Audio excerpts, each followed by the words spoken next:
Marston abi, saygılar abi, hürmetler, hoş geldin. Arkadaşlar sizler de hoş geldiniz, sefalar getirdiniz.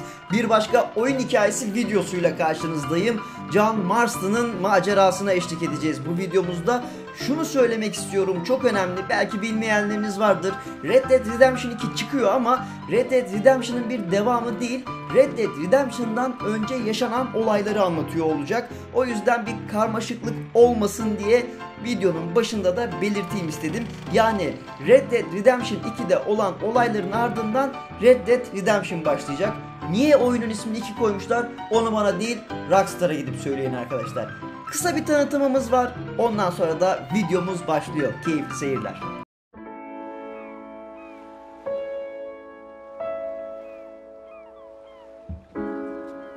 Bu John Marston'ın hikayesi. Gençliğini Dutch Van der Linde çetesinde heba etmiş, suç ve günahlarla yüklü bir geçmişe sahip olan adamın. Yıl 1911. Amerika hükümeti 20. yüzyılın hemen başında yaşanan büyük değişime ayak uydurmaya çalışmaktadır. Sanayi, üretim, ulaşım, iletişim, şehirleşme ve daha bilmem ne menem gelişme eğer bu topraklara gerçekten de yayılacaksa tek yol hükümetin hakimiyetini kati şekilde sağlamasıdır. Kim bilir belki de bu gelişmelerden etkilenmiş olan efsanevi vahşi batı hali hazırda artık can çekişmekte. Kovboyluğun, haydutluğun pek tadı kalmamıştır hani. Hükümet Amerika'daki başıboşluğa son noktayı koymak üzere kolları sıvar ve bu torpaklarda yalnızca benim borum ötecek ulan diye düşer can çekişmekte olan çetelerin peşine.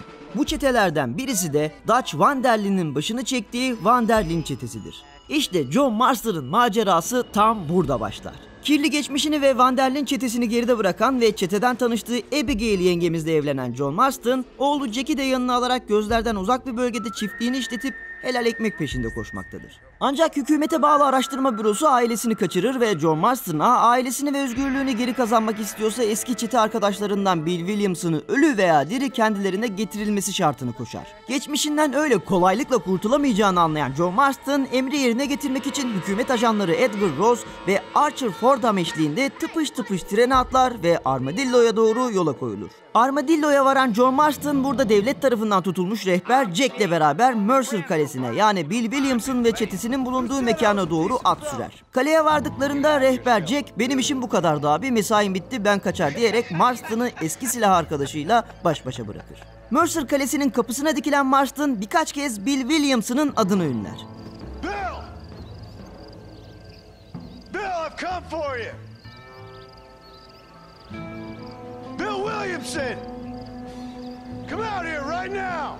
Bir müddet sonra adamlarıyla birlikte çıka gelen Bill, Marston'a basıp gitmesini tavsiye eder. Marston abimiz baktı olacak gibi değil tam 6 patlarına uzanır ki sağ yanına yediği kurşunla yaralanıp bilincini kaybeder. Williamson ve adamları keyifle onu ölüme terk ederler. Henüz eceli gelmemiş olan Marston yoldan geçen çiftlik sahibi Bonnie McFarlane ve adamı tarafından fark edilir ve Armadillo'da bir doktora götürülür. Birkaç gün sonra yarısı sargılı bir kulübede kendine gelen John Marston canını kurtaran Bonnie Hanım'la tanışır. Manyak mısın kardeşim ne işin var senin itin uğursuzun kaynadığı Mercer Kalesi'nde kendini öldürtmek mi istiyorsun diye veryansı neden Bonnie Hanım'a orada eski bir arkadaş olduğunu söyler ve mevzuyu pek uzatmaz. Bonnie kızımız tabii durumdan biraz ürker. Sadede gelen Bonnie sana burada çiçek gibi baktık pamuklara sardık sarmaladık ilacıydı bakımıydı bize pahalıya mal oldu. Geri ödeme için çiftlikte bana yardım edeceksin diyerek çiftlik güvenlik işini Marston abimize kitler. John Marston abimiz tabii ne kadar bir zamanlar çeşitli çılgınlıklar yapmış olsa da artık durulmuş, mülayim bir adama dönmüştür. Kendisini kurtaran bu insana karşı vefa borcunu da ödemek üzere çiftlik işlerinde yardıma girişir. An olur tavuk boğazlayan çakallar kovalanır, an olur at ehlileştirilir, an olur çobanlık yapılır vesaire. Tabii tüm bunlar yaşanırken Bonnie, John Marston'ın gizemli kişiliğinden etkilenmiş ve neden Bill Williams'ın peşinde olduğu konusunu öğrenmekte ısrarcı olur. Ama John konuyu çok deşmek istemeyerek kemküm edip geçiştirir. Nihayetinde Bonnie Hanım, John Marston'a Armadillo şerifinin belki yardımcı olabileceğini dile getirerek kasaba merkezine doğru yola koyulurlar. Armadillo'ya varan Marston burada yaşanan ufak tartışmanın ardından Şerif Leigh Johnson'la tanışır. Marston hemen konuya girer. Öyle ya da böyle Bill Williams'ın işini bitirmek istediğini ve desteğe ihtiyacı olduğunu söyler. Şerif muzip bir gülümsemeyle ya kardeşim ben burada şuncacık kasabanın düzenini sağlayamıyorum sen bana Bill Williams'ın diyorsun. Olmaz o iş dese de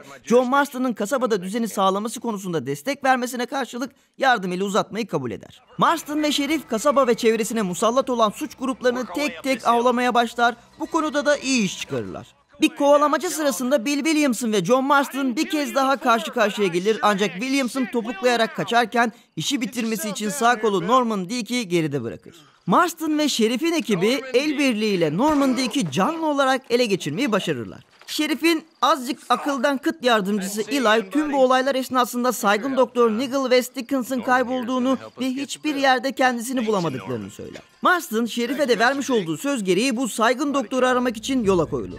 Saygın doktorumuz West Dickins bir posta arabasının yanında yaralı halde ha öldü ha ölecekken Marston imdadına yetişir, doktorun kapısına dayanırlar. Dickens iyileştikten sonra Marston'a Mercer Kalesi'ni kuşatması adına yardımcı olabileceğini söyler. Beraber yapılan birkaç görev ardından anlarız ki West Dickens saygın bir doktor falan değil, bildiğiniz sahte hoca çıkar. Millete çakma iksir satarak yolunu bulan üfürükçü Dickens, Marston'ın da başını defalarca derde sokar. Sahte gösteriler, at yarışları derken sinirimizi iyiden iyiye bozan Dickens aslında güzel de para kazandırır ha.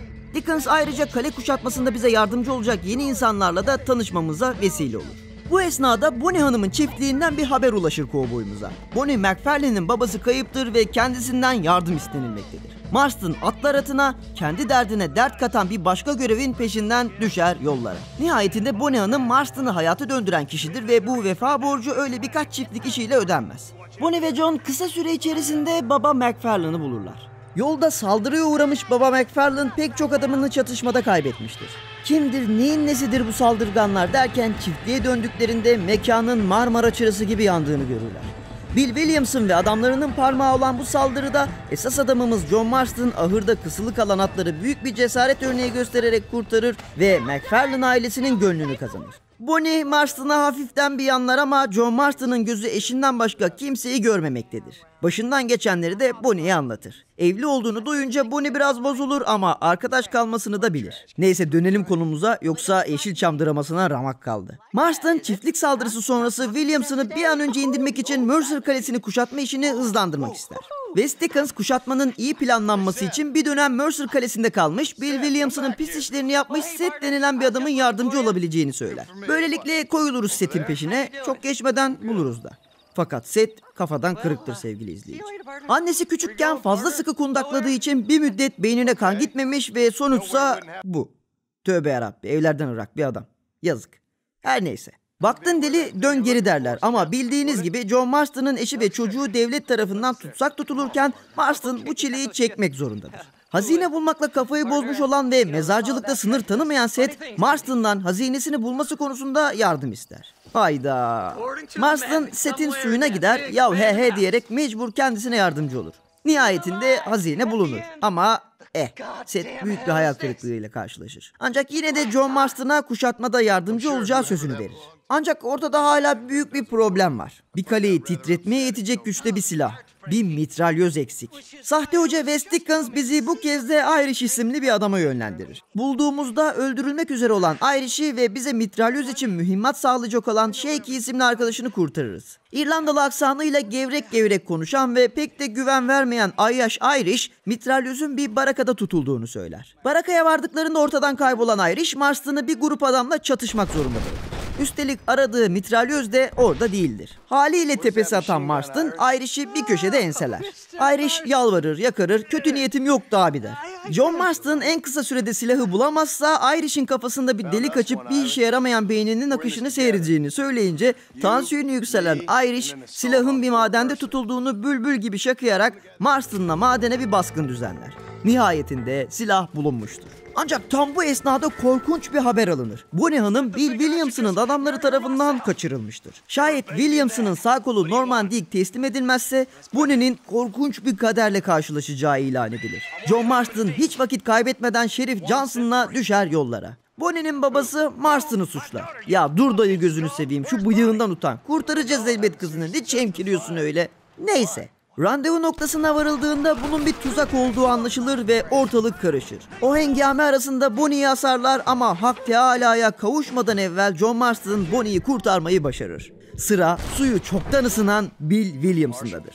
Nihayet tüm ekibi bir araya getiren Marston planı yürürlüğe koyar. Deli Seth içeri sızmış ve girişteki korumaları alt etmiştir. Sahte hoca Dickens elinde mucizevi bir iksir olduğunu söyleyerek posta arabasıyla Mercer Kalesi'ne girer ve John Marston Boba Fingo'yu çıkararak 7 düvele alemin kralının kim olduğunu gösterir. Plan başarıyla işlemiştir ama gelin görün ki Bill Williamson çoktan kaleden kaçıp Meksika'nın yolunu tutmuştur. John Marston da bir şeyler tutmuştur ama Bill Williamson olmadığı kesin. Meksika'da eski çete arkadaşlarından Javier Escuala'nın yanına kaçtığını adı gibi bilen bahtsız kovboyumuz Meksika'nın yolunu tutar.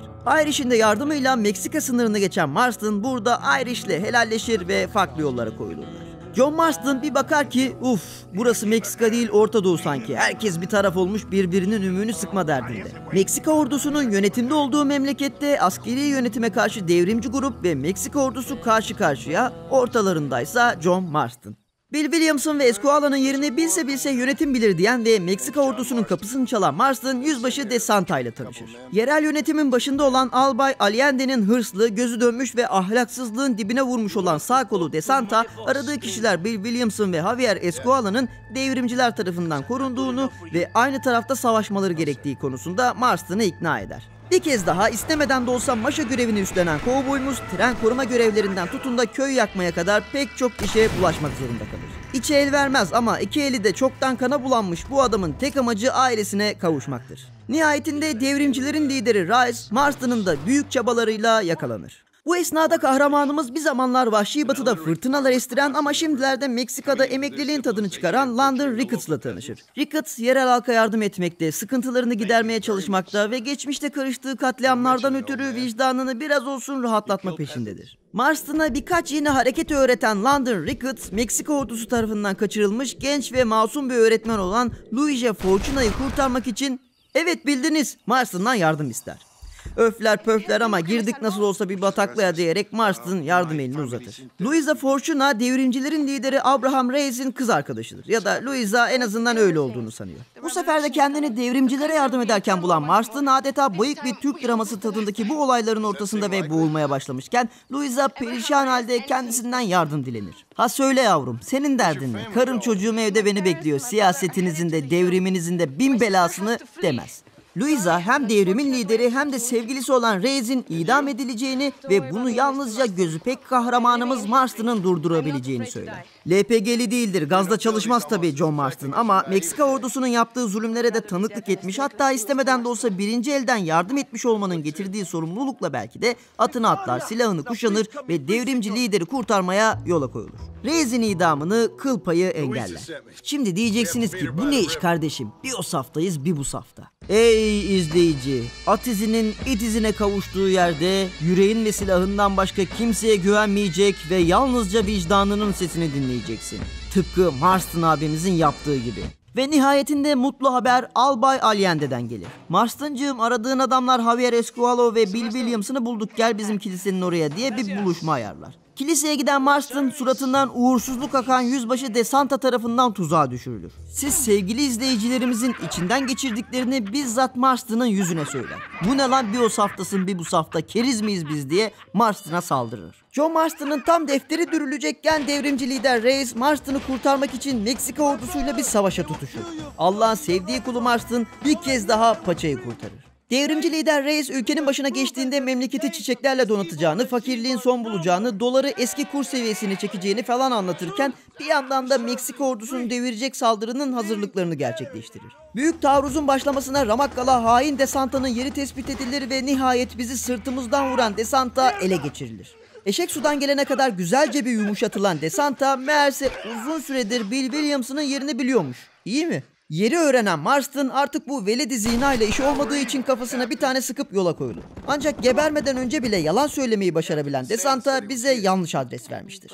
Bu kez de devrimci lider Reyes çıka gelir ve Marston'ın aradığı adamlardan Javier Escualo'nun Meksika ordusunun da büyük oranda konuşlandığı El Presidio'da tespit edildiğini ve bunun içinde bir saldırı planladıklarını söyler.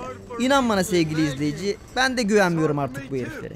Ancak saldırı için önce El Presidio'nun kapısı patlatılmalıdır. Hikayedeki tek eşek biz olduğumuz için dinamit yüklü posta arabasını süreriz El Presidio'ya. Sadece kapı değil, aynı anda bir savaş da patlar. Büyük taarruz başlamıştır ve nihayet uzun süredir peşinde olduğumuz adamlardan Escualo'yu köşeye sıkıştırırız. Marston şükür namazı kılmak ister ama vakit yoktur. Zira kaşla göz arasında Javier Escualo sıvışır ama merak etmeyin, fazla uzağa kaçamaz. Escualo kardeş kardeşe bunu yapar mı lan, onca yıl beraber at sürdük der ve bu esnada Van der Linde çetesinin bir zamanlar John Marston'ı yaralı olarak ölüme terk ettiğini öğreniriz. Esquala'yı paketler ve hükümet ajanlarına teslim eder John Marston. Ama tabii ajanlarımız inatla Bill Williamson'ın kellesini istemekte, yoksa ne John ne de ailesine gün yüzü göstermemekle ilgili tehditlerini sürdürmektedir. Bill Williamson'ın nerede olduğunu pekala tahmin edebilen John Marston, Albay Allende'nin villasına doğru yola koyulur. Burada pek çok devrim yanlısının katledildiğini, Reyes'in de yakalandığını görür. Louisa, Reyes'i kurtarmak için kendini feda eder, Marston anında intikamını alır ve Reyes'i bir kez daha serbest bırakır. Reyes, Louisa'yı hiç önemsemeden başlayan topyekün saldırıyı devam ettirir ve nihayet Albay Allende ta en başından beri yanında sakladığı Bill Williamson'la birlikte yakalanır ve her ikisi de gebertilir.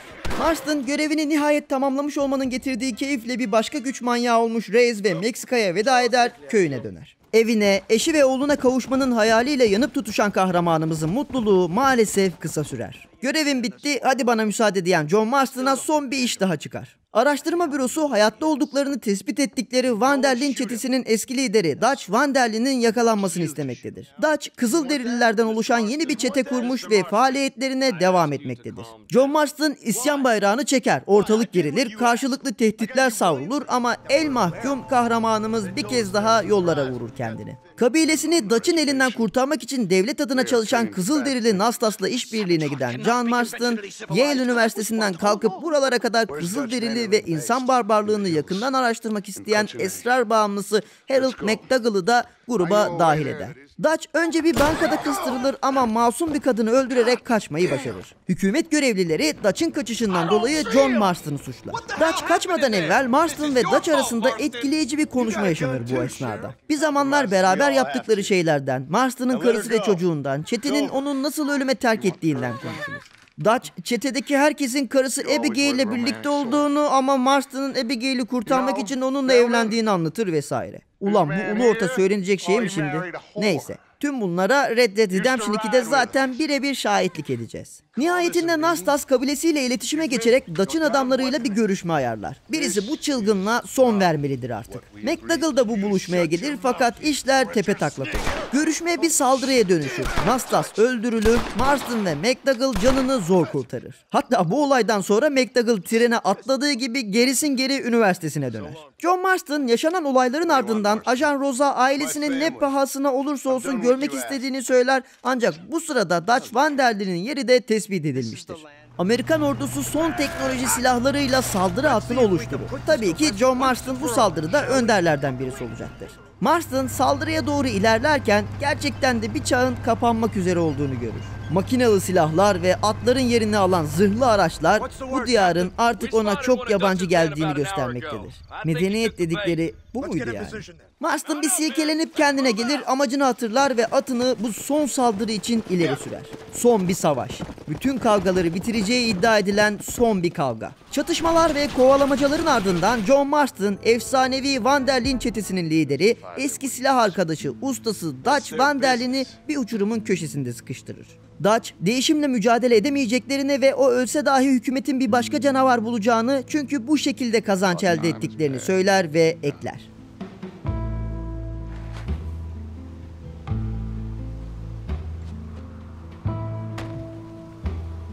Büyük macera son bulurken John Marston ailesine kavuşmak için yola koyulur. Hükümet ajanları peşlerini bırakmış, çiftliklerine geri dönmüştürler.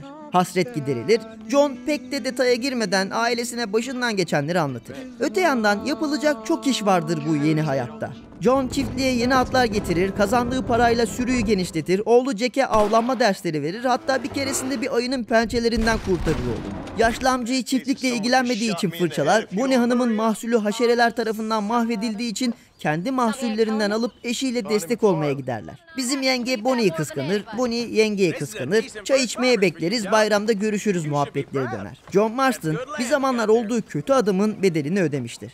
Ya da öyle olduğunu sanır. Günlerden bir gün amca telaşla John Marston'ın yanına gelir. Gelenler vardır. Amerikan ordusu silahlarını kuşanmış, Marston'ın çiftliğine doğru ilerlemektedir. Marston beklenmedik bu ilk dalga saldırıyı savar, o sırada tembel ama emektar amca vurularak öldürülür. Durumun pekala farkında olan kahramanımız eşini ve oğlunu bir ata bindirir ve ne olursa olsun asla geri dönmemelerini söyler. hep sadık kaldığı eşine bir öpücük kondurur. Eşi ve oğlu hızla uzaklaşırken Marston ahırın kapısını aralayarak dışarıyı kısaca bir kolaçan eder, derin bir nefes alıp dışarı çıkar ve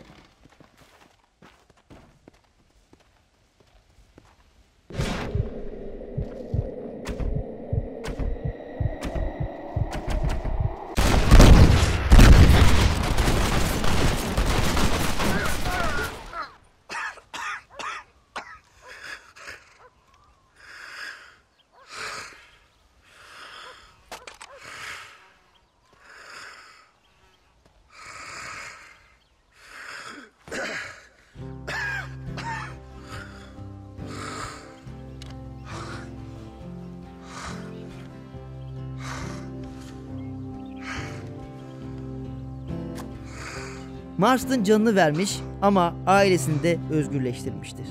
Silah seslerini duyan yengemiz Abigail oğluna geri dönmeleri gerektiğini söyler.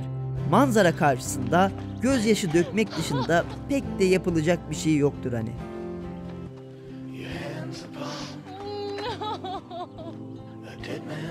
Bu olaydan 3 yıl sonra annesini de kaybeden Jack Marston için intikam vakti gelmiştir.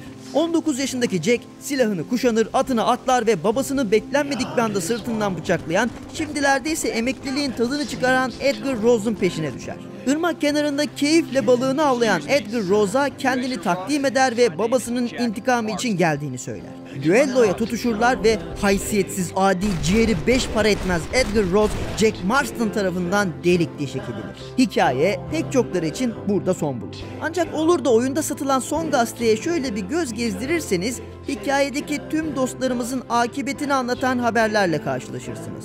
Sheriff Johnson emekliye ayrılmış ve Armadillo'yu terk etmiş, Meksika'nın yeni lideri Reyes tam bir zorbaya dönüşmüş, Bonnie McFarlane evlenmiş, Irish evde silahını temizlerken yanlışlıkla ateş alması sonucu vurulmuş ve ölmüş, kafadan kırık Seth Breyers o çok aradığı hazineye nihayet kavuşmuş, zengin olmuş, üniversiteye dönen McDougal kafayı yemiş ve insanlara saldırmaya başlamış ve Landon Ricketts uyurken huzur içinde vefat etmiştir. Biz de yüreğimizde Joe Marston'ın acısıyla o yürek burkan bitiş şarkısı eşliğinde ekrana boş boş bakarken buluruz kendimizi. Red Dead Redemption 2'de görüşmek üzere Joe Marston. Elveda.